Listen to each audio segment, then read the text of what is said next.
Hey guys, Bowie here, and today we will talk about a new technology, or maybe an old technology that is back. While we are talking about Rodjer's Enigma, I think Yapster and Secret were the first team to popularize this to the mainstream, and I dare say that they won ESL Hamburg because no one could actually deal with that. Why is Jungle Enigma back, you might be asking, and there's a bunch of reasons. The first one is that since dual lanes are the norm, you can get away with jungling as long as you constantly deny the range creeps instead of just proper jungling using your conversion on the creeps. What happens is that as you break creep equilibrium, the support has to pull, leaving your offlaner in hopefully a good 1v1. In this game, Rodjer doesn't even give Dire the option to pull, and since the lane is pushing, Legion is doing more than okay.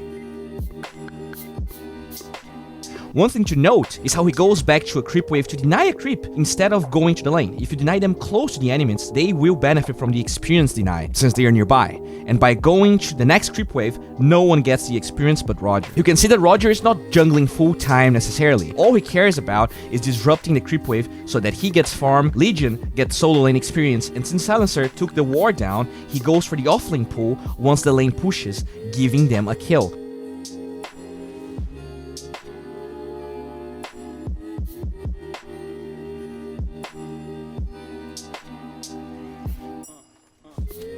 One of the strengths of Enigma once you get level 3 is that most supports actually struggle to deal with your Eidolon, so contesting bounties or pulls like this are not easy for the enemy.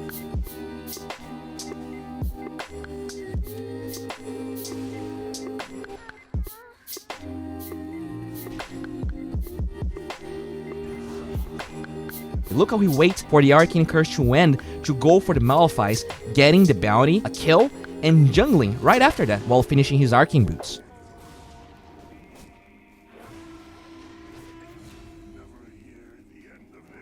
One of the many reasons for Enigma to be popular is his level 15 talent as well as the versatility that the hero has. He's just a charade that can build anything while also offering a huge power spike at the 5-minute mark. Pay attention how he instantly takes the catapult away while abusing the time wall cooldown, getting a Q onto the Faceless Void followed by a tower. Very few popular carries are good at wave clear right now, making a set of Eidolons deadly for towers if you get there at the right time, and abusing that timing is super important if you want to make this hero work. What you need to know is that you will rarely see Blink Dagger or Midas as the first item for any Enigma, and this Enigma even more. Support Enigma is all about building whatever items your team needs while you push with your catapult waves or you fight. You don't want to go Blink Dagger first because you will be underfarmed in comparison, and a lot of the times you will just die. Just look at their heroes, they have way too many ways of cancelling a Blink Black Hole. A huge trick that Rodjer constantly uses during the game is backpacking his arcanes when the clarity is ongoing and he's not using any spells. What happens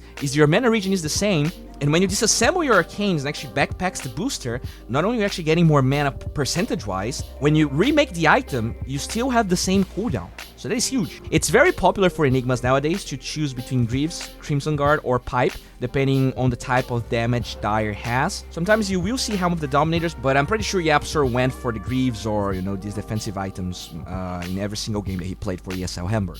Since he is against the Silencer, time dilation, he decides on getting Greaves. He only full-time jungles after taking his tower, and he always carry TPs with him giving them a kill onto the Storm when he overextends.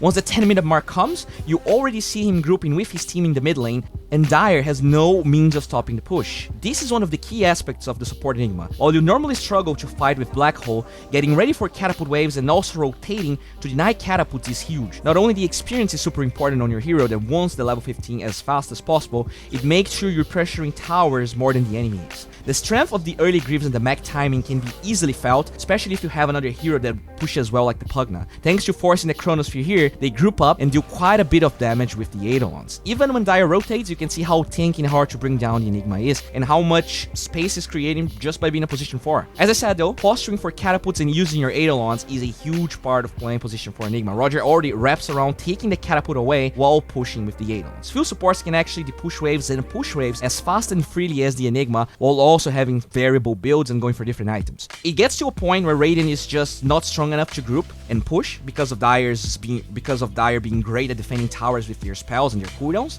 and what Rodjer did was pretty much pushing lanes 24/7 while hiding. So not only he's getting gold and experience for it, he also makes sure that his cores are not getting ganked, since heroes will go back to defend the lanes that he pushes. In fact, since he has such a huge experience advantage over the other heroes, he can solo kill a lot of supports even without the black hole. The thing about playing this style of Enigma is that your talents are insane. If you try and play around black hole, not only you're a support that offers one skill that might be effective once every 3 minutes, you're probably not going to be super effective because 1, you don't have the gold to farm a blink and BKB fast enough, so you're just gonna be a burden, and 2, you will probably die with your naked blink dagger getting little to no experience every fight, not scaling. By getting your level 15, 20, and 25, since you're tanky and you live through the fight, not only you're a support with a lot of items, but you will eventually transition into a core Enigma, but later on. This fight is the perfect example of that. How the hell would he get a perfect black hole when there's Global, Chronosphere, Storm, Necrophos all ready to cancel it? By being insanely tanky, not only that he has to commit huge resources to take him down, he survives and later gets a kill with the black.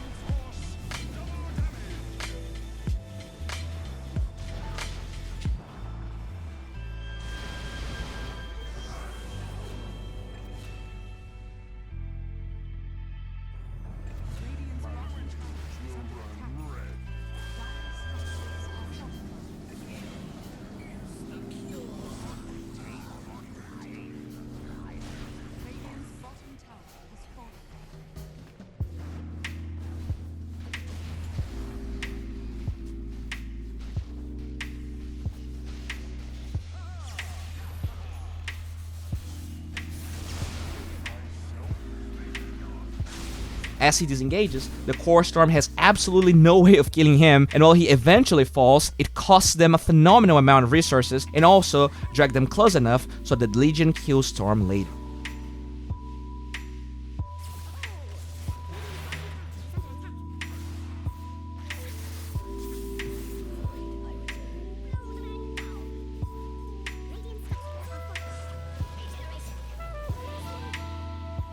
Rodjer constantly through how every 5 minutes denied catapults, and that might seem minor, but think of heroes that can eliminate one of those bad boys with just one spell. The list is very limited, and it just makes sure that you're always dealing more structural damage throughout the game. Thanks to the defensive items, they just kept winning fights, since Void and Storm rely quite a bit in bursting down targets in short periods of time, and that's quite hard against Pipe plus Greaves.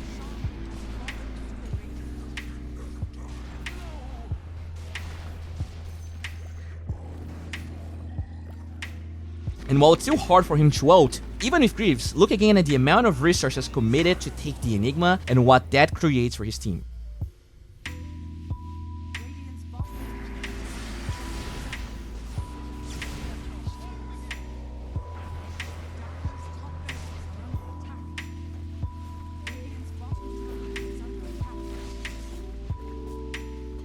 Once you're level 20, your babes become monsters, and one thing that a lot of people forget about is how Greaves and Pipe makes your babies insanely tanky, and that might be quite underwhelming when you're level 10, but once you're level 20 and 25, they pack that huge punch and it's insane. The game gets pretty easy once your blink is done, and you have good awareness of when is the right time to jump. Even with Void alive, the tank ability that your hero offers paired with the push of Eidolons is a thing of beauty. As always guys, I just want to remind you that I'm casting Dream League every day, and if you get bored of the mainstream or you like what I do, it will be a pleasure to have you on mine. I'm still learning the ropes, but I think I'm doing okay. I have a Twitter, so I post memes and Dota stuff there, and I also have an Instagram and a Discord channel that you can check. Thanks for watching guys, have a great day, bye!